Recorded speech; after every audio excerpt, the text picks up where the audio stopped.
There were 3 light knocks against the office door before it slowly opened, a nurse peering in curiously. "Doctor, you requested the files on patient 267454D? Please set them on my desk." The woman placed a file on his desk, bulging with stacks of stapled white paper. Next to that, she set a small metal box. "These are all the paper notes and audio recordings collected since the patient was admitted in 2010. Thank you, that will be all." The doctor still hadn't raised his eyes to meet her, his gaze transfixed on the iPad in his lap. She turned to go, but as she reached the door she looked back. "Doctor, the patient, there's something not right about him." He smiled absently, chuckling. "Technically, there's something wrong with all of us. It's the human condition." She appeared to grapple with an internal dispute before silently leaving, the door clicking closed behind her. The doctor set the tablet down in its charging cradle, a touch of satisfaction in his face. The device was linked to a series of concealed wireless cameras he had installed in each of the rooms, motion sensitive and equipped for night vision, that would record any recorded sound or motion and upload it to a private server. In this way, he could observe their behavior patterns at any time. Turning his attention to the file, he pored over the assembled papers. The testimonies and interviews with friends and family was the biggest stack, full of missing persons reports, social media posts, handmade flyers, and even transcripts of media interviews. Following the call from the Vermont State Patrol, his family had flown out to get him and brought him back home, mindlessly ecstatic to have their son back, but the reunion was not what they expected. He had been gone for 5 years, but he looked as he had the morning he left for the lake. His hair was the same, as was his freshly shaven face. Even his clothes were the same, showing none of the wear and tear that one would expect them to after 5 years. He had not changed in appearance, but he was not the boy that they remembered. Justin had always been an energetic and impulsive boy, making up for his rather uninspired displays of intelligence with charisma and vivacity. This Justin was quiet and withdrawn, sullen. He rarely spoke, and when he did it showed a greater scope of intelligence than he had ever displayed. His vocabulary and quiet insight were off-putting to his friends and family, who described him as dumb but lovable, like a big dog. Even the family dog responded differently to him. Otis, a Labrador that Justin had raised since he a puppy, used to lope around the boy excitedly. Now he would stare for a second, then try to flee the room. Once, when Justin made eye contact with the dog, the poor animal flung itself into a corner and began to shake uncontrollably, finally peeing itself. Justin's coma was the final straw. The stress was too much for Justin's parents, who filed for divorce not long after. Justin's mother, either unwilling or unable to give all of her time to the care of her son, turned him over to Western State under the strict instructions to spare no expense in his care. Justin's mother died a month later in a drunk driving accident. His father simply disappeared. The medical files came next and bore some equally gruesome information. Shortly after returning home, Justin began mutilating himself. Small bits that went unnoticed for a few weeks at first, a sudden interest in piercings and tattoos, some accidental cuts while cooking or tending the yard. It wasn't until later that the severity of his issue came to light. Justin's parents signed him up for a series of therapy sessions. He would see a counselor for a short time, usually for a few sessions but never longer than a month, but then he would be moved along to another private firm. His shortest times with a therapist were the ones where he would sit unresponsive until the therapist lost their patience and urged his parents to find a different counselor that he might build a rapport with. The longer sessions, the counselors that Justin opened up to, never lasted past a month because the psychologists committed suicide. Justin would speak to them in low tones that no one outside could overhear, but the administrative staff said they seemed paler, more subdued. They seemed to be curling into themselves, wilting like flowers, though they all claimed the same thing: they were just tired and in need of a vacation, maybe a cabin in the woods. Perhaps a macabre joke on their behalf, but for the string of grisly suicides that followed. By this time, Justin had reached a point of self-mutilation that his parents could no longer ignore. Having run out of skin to tattoo and pierce, he had taken to dental modifications, slitting his tongue down the center, filing his teeth into sharp points. Finally, the police were called after Justin's mother had walked in on her son, abrading himself with a zester. Justin was remitted to Western State Hospital for observation and care, the kind that involves a straitjacket and serious antipsychotics. 6 months after his interment, Justin went catatonic. He was completely unresponsive, right down to an absence of plantar reflex and his lack of pupillary activity, so dilated that the whole of his eye appeared black. Providence's electroencephalograms, however, were lit up like Christmas trees, with every lobe of his brain firing erratically and without rest. The best diagnosis the doctors could agree on was that the trauma had triggered some kind of psychoepileptic response. His brain was so overloaded in trying to process what had happened to him that it was shutting down his conscious mind in an effort to rationalize the trauma. Like a computer that freezes while in boot up, his brain was trying to fire up in safety mode, allowing the subconscious to sort things out. The only course of action? Wait and see. The police reports yielded yet another uninspiring gout of information. It stated that the patient's car had been found abandoned at the family's vacation home on Lake McMurray in Washington during the summer of 2004. Justin had been gone for over 5 years before turning up on the opposite side of the country. He was in custody for only 24 hours, barely long enough to get a medical exam, before his family was there to take him home. As for the officers who had picked him up, one died in a shootout a week later, while the other suffered a stroke and now lives in a rest home in upstate Vermont. Included with the file was a media recorder stored in the adjacent lockbox. The audio recording had been taken by the policeman that had found him wandering along the side of Route 191 in Vermont in the fall of 2009. Setting aside the file and retrieving his pen and paper, the doctor unpacked the media player and pressed the play button. I grew up in the woods around McMurray. We spent the summers at the lake, and when I was old enough to drive, I spent most of my weekends and even some time after school there.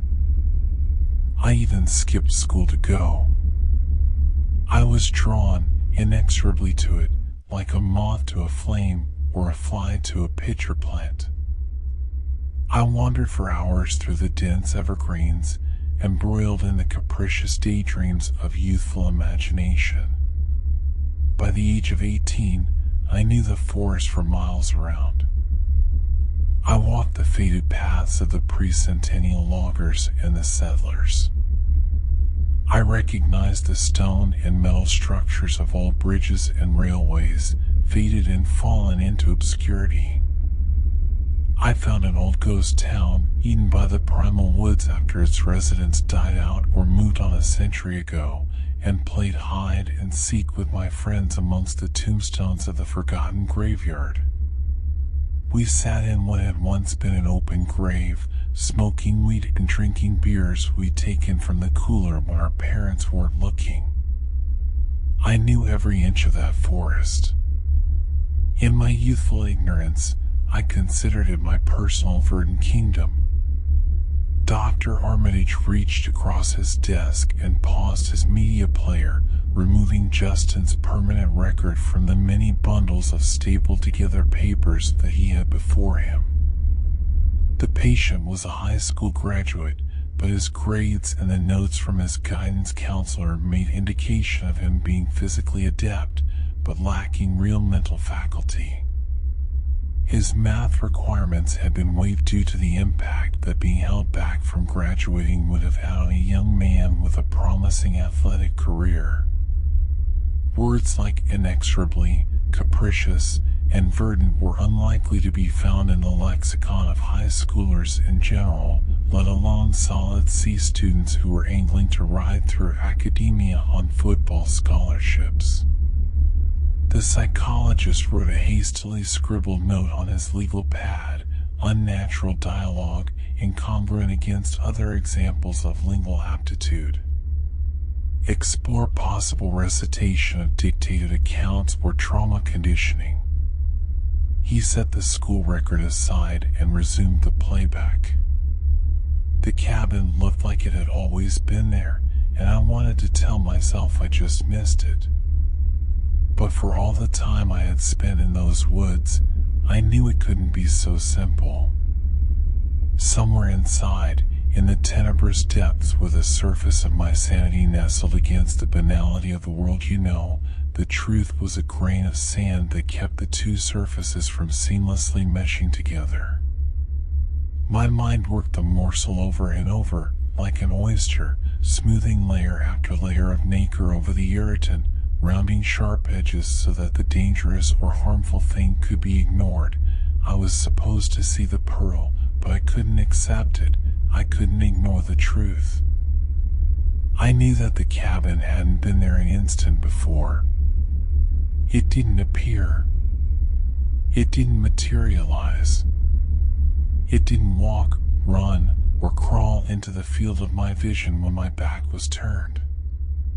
We do not live in a legal novel. Reality did not smooth out a wrinkle and reveal the structure previously obscured by the folds of relative time and space.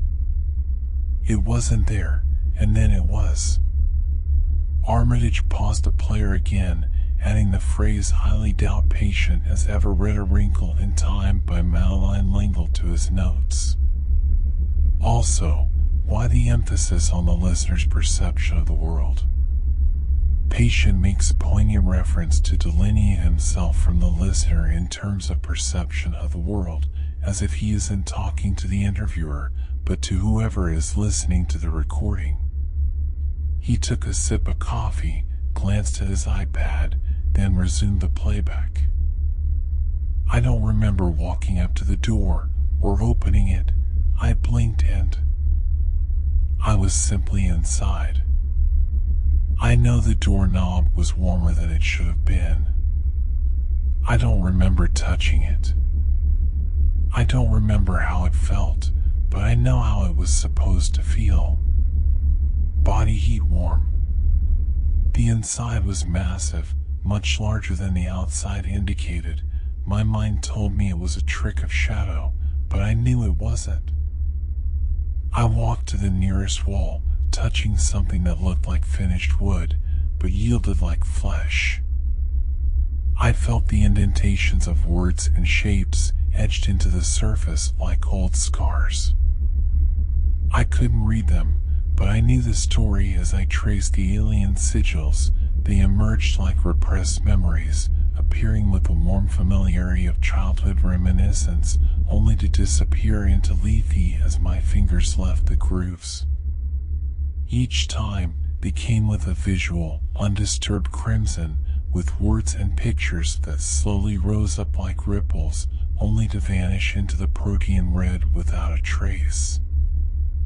I walked the wall and ran my fingers along the marks, rendered insensate by the mental assault of sights, smells, and other sensations from what I could only describe as sensory organs I did not, or could not, possess.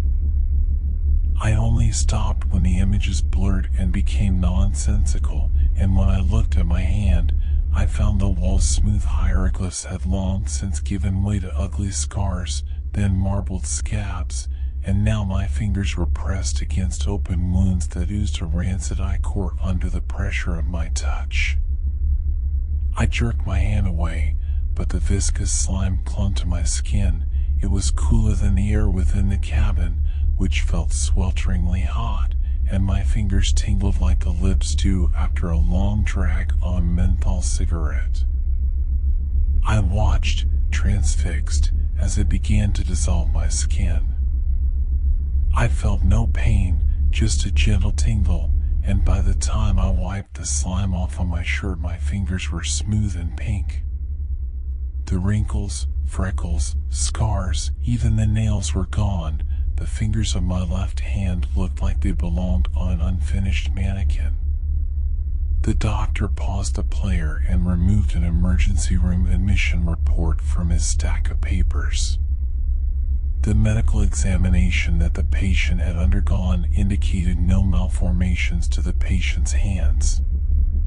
Indeed, the patient showed no signs of medical event, past or present.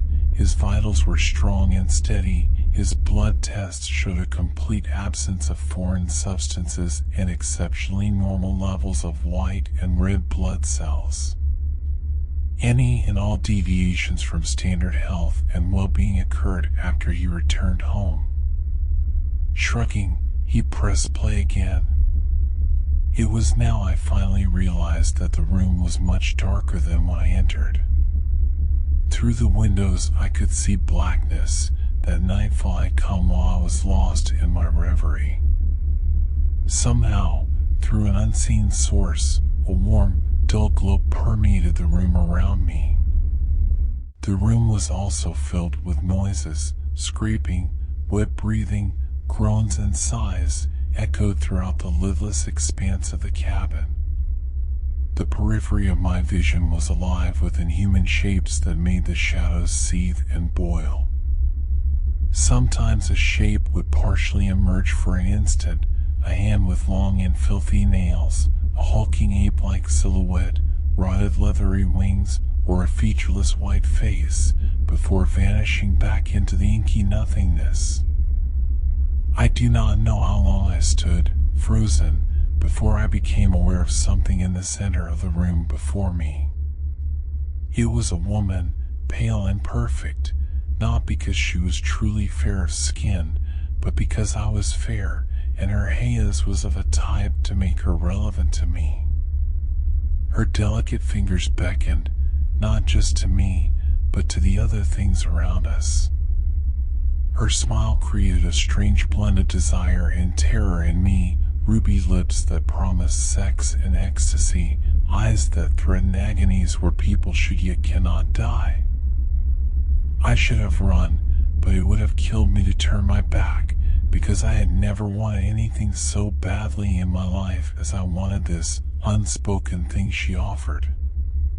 My mind reeled with the intoxicating blend of sensations that it marinated in as I stared, struggling to comprehend what was before me.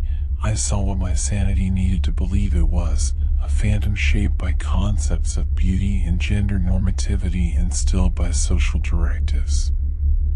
Somewhere deep inside, where the shadows in my closet and under my bed were born, I knew the reality was far more vast and terrible than I could ever truly know. Each time the tendrils of my conscious mind brushed across the surface of the truth, it sent a shock up my spine and through my brain that raked the surface of my sanity raw, a convoluted mixture of pleasure and pain that someone on the outside sees no reason to get involved with, but someone who has touched it cannot escape. I wanted her with the maddening need of a ripening teenager, driven by erratic hormones and a burgeoning psychology he does not understand, yet is a slave to. I wanted her like an infant wants a mother's breast, unable to comprehend what it is, only that it is the entirety of the universe he knows, only that it offers a nurturing relief to needs and fears that its mind is too simple to comprehend. I wanted her inside me, to gnaw on her marrow-rich bones, to feel hot blood course down my gullet and her meat to pool in my stomach. When she touched me, I realized that they were her thoughts, broadcast and entangled with my own. He stopped the player again. Possible dissociative personality disorder, repressed impulses of gender confusion or alternative sexuality. Patient could have had a stroke or aneurysm, accounting for long-term fugue state. His pen rasped loudly in the silence. Check with county medical regarding the length of time that signs of stroke or aneurysm are visible in the mind. Is 5 years long enough for the hematoma or the terminated nerve clusters to be reabsorbed by the brain matter and effective workarounds put in place? As she lay her hands on me, I felt fear well up in my throat like bile, but I could neither swallow nor breathe. I could not move, only watch as she stripped me of my dressings. And then, only scream. I had ended up on the floor, watching as she languidly pulled long strips of ready flesh from my naked form, licking the gore from her fingers like a child does with melted chocolate. I was vaguely aware of other less human shapes as they gathered close to watch her work, occasionally sneaking a hand or a tongue or a tendril in to snatch up a goblet of bloody meat to sample. Her hands worked tirelessly, peeling away the flesh and the tendons and the muscle as she dug deeper into the prison of meat my immobile body had become. I could not move a hair, only watch as she worked. My screams she regarded as a beautiful serenade to work to.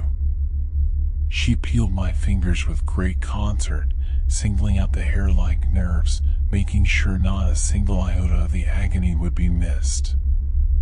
She was a creator, an artist, and my suffering was a labor of love. This continued, for how long I cannot recall. She opened my chest like a Christmas present, extracting viscera with appraisal and reverence, before setting each still throbbing lump of meat aside. I was delirious. Pain and pleasure and terror and joy had become indistinguishable from the other. I felt the air of the cabin as it filled the hollow expanse that my ribcage had become. The carnelian machinations of my body had been strewn about on the floor of the cabin, and yet I did not die. She held my still beating heart in her hands, up where I could see it from my paralyzed perches on the ground, and I could feel each visceral surge pass through invisible currents from my body and into my heart, then out of my heart and into her. I could feel her slip through the connection and into me, ephemeral strands of something ancient and inhuman twining through the rent fibers of my body and into the folds of my mind. The invasion was perverse and unnatural, disgusting and horrific. She showed me things that made me want to claw my eyes out, whispered things that made me want to pierce my eardrums and chew out my tongue to ensure I might never utter such things. My spirit was raped by innumerable nightmarish secrets, by otherworldly minds from under distant stars, older than time and far too alien to comprehend. My mind shattered, my body prayed for death. Through bloody teeth, I begged her to never stop. The doctor paused the player and released the breath he hadn't realized he was holding, idly wiping sweaty palms on the legs of his trousers. He rose up on shaky legs and moved to a nearby window, fumbling numbly at the latch with fingers that seemed to only barely understand what he was trying to do. He reached into his inside pocket, grasping for a pack of cigarettes that wasn't there. He resorted to snaking a finger up one sleeve and hooking onto the rubber band he wore around his wrist, striking 3 series of 3 snaps against the pale flesh of his inner arm. Something about the patient's words triggered feelings inside him, created a sense of unease and loathing. Armitage had counseled trauma survivors before, dealt with people who were legitimately sick, abusers, rapists, killers. Those people talked about sex and violence with hungry enthusiasm, or lamented the misery of being trapped by impulses they could not control, or even received the truth with vehement denial. But this patient talked about his experiences with a neutral, disaffected tone. Most of the account was in a neutral, disaffected tone. However, when he talked about the mutilation and invasion, his voice took on a husky, meaningful tone. It reminded the doctor of a patient he had overseen the assessment of, and how the man had been unable to resist touching himself while he talked about his childhood, and how his mother would make him wear little girls' clothing while his father molested him. Armitage took a few minutes to gather himself before returning to his desk. He took a deep, picked up his notepad, and pressed play. The next thing I knew, I was standing in the woods. A cool wind rushed through dense trees, their leaves a cascade of reds and yellows. Overhead I could barely glimpse the sun, its golden light hidden behind the clouds. My stomach growled petulantly as I had not eaten since the day before. I turned up my collar against the unsummer-like chill and started to walk back towards my car. The media player stopped, and Dr. Philip Armitage sat back in his seat, hands clasped and lips pursed as he stared mutely at the sea of paperwork strewn across his desk. He was struggling with the case, not out of difficulty with the terms, rather, but with how tidy it all seemed. A long list of psychiatrists who suddenly self-terminated after a few meetings with a troubled teen, never bothering to leave any sort of clinical notes about the sessions. A mother's tragic death after signing her finances away on her son's care, and a father who simply disappeared. Justin Caperson's life seemed determined to be an unassuming, open-and-shut file. Of course, then there was the other file.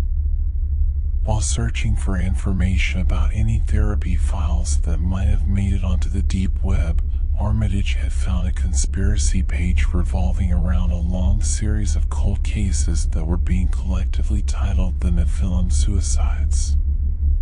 Between 2004 and 2009, there were nearly 7 million violent crimes in the continental U.S. Of these, 1025 were horrific murder-suicides along Highway 20 and, after their convergence, State Route 191. Each of these scenes involved whole families, where one family member murdered the entirety of their families before turning the weapon on themselves. The victims endured gruesome mutilations and very slow deaths, some of which took days. In some cases, all evidence pointed to the children as the perpetrators, despite the fact that many of the mutilations involved elaborate setups or required more physical strength than they should have possessed. Each one of the crime scenes had a single line from a poem titled Nephilim in them, written on a wall or a mirror or a body. Posted anonymously on Reddit, the poem itself contained over 1,000 lines, with each stanza written in a different language. The internet seemed unable to agree on any particular translation of each section, though the last was written in modern English. The doctor's mind was brushing across a realization, but his train of thought was interrupted by a blinding stab of agony. His ears squealed with a high-pitched ring. His mouth tasted like salt and earth. His nose was filled with the stench of burning hair and blood. The migraine set the ends of each synapse on fire and forced the doctor to bury his face in the crook of one arm as he flailed blindly for the bottle of valproate he kept in his desk drawer. After 5 minutes of struggling with the bottle, he finally managed to dry swallow 2 of the pills, grimacing from the pain and the bitter taste in his mouth. All that was left to do was block out the light and ride the rays of nausea and pain until they finally stopped. Armitage blinked and found himself sprawled in his chair, scooted back from his desk and staring at the ceiling. He didn't remember falling asleep, but from the darkness of his office, several hours had passed. He groaned and straightened, his joints cracking in complaint as he reached for the desk lamp. The computer said it was nearly midnight. Capuchin would wait until tomorrow. What the doctor needed was a stiff drink and a real bed, neither of which would be found in his office. As he rose, he noticed that his steno pad had fallen off the desk, the yellow paper highlighted by a sliver of amber light from the parking lamps outside. He bent to retrieve it, then froze, staring at the alien writing that darkened the page. Through the greens and grays, across the land of the eagle's children, she rides in the heart of Iastinus. He follows the steps of the old mother's hut. He writes in the language of Kitab el-Azif. He barters in the coin of the old ones. He blazes the trail for the new gods. The tall, the sleepless, the healer, the mother. The siren, the storyteller, the empty children, the beast. The architect, the priest, the liar, the hungry. The pretender, the puppeteer, the bride, the sleeper. Their gospel will echo in the ethereal. Their images will sit engraved in memory. The whisper of their names is heard in agony. Their visages linger in the periphery of your waking eyes. In dreams they will devour hope. Your world will end in horrors, and rise up, anointed in blood, shedding the call of sanity, to embrace a new world, a new humanity, a new religion, a new God. We have such sights to show you. It was the last stanza of the Nephilim. Line after line of the text covered the sheet of paper in dark, scribbled lines. The letters were clumsy and barely legible at the top, but as they reached the bottom they smoothed out and became much easier to read, as if performed by hands that had sat idle for centuries. Just waiting. In the bottom right corner, another note was sketched, this one in his own handwriting. It said, "You're very curious. She loves curiosity. She's coming soon, Philip, and she can't wait to meet you." He flinched, looking at the iPad and verifying that the patient was still asleep on his cot. For a moment, he could have sworn he'd seen Justin scuttling up the wall towards him, obscuring the wireless camera's view with a pupilless, unblinking eye.